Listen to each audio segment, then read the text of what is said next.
वर्धा जिल्ह्यामध्ये सकाळपासूनच पेट्रोल पंपावर नागरिकांनी रांगा लावायला सुरुवात केली आहे. त्यानंतर पेट्रोल पंपावर एकच गर्दी उसळून आली.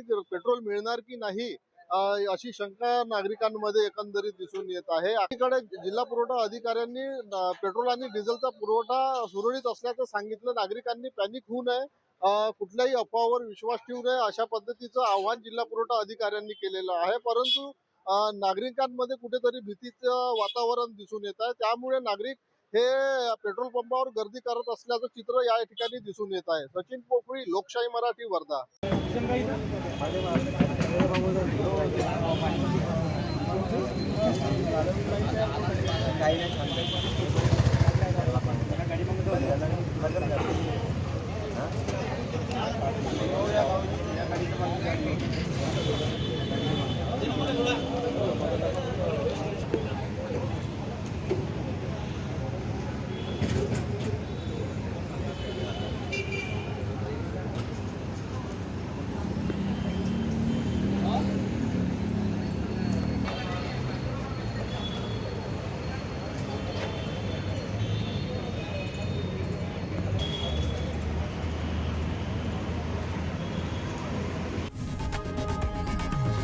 लोकशाही मराठी ऐका, पहा, जागरूक रहा.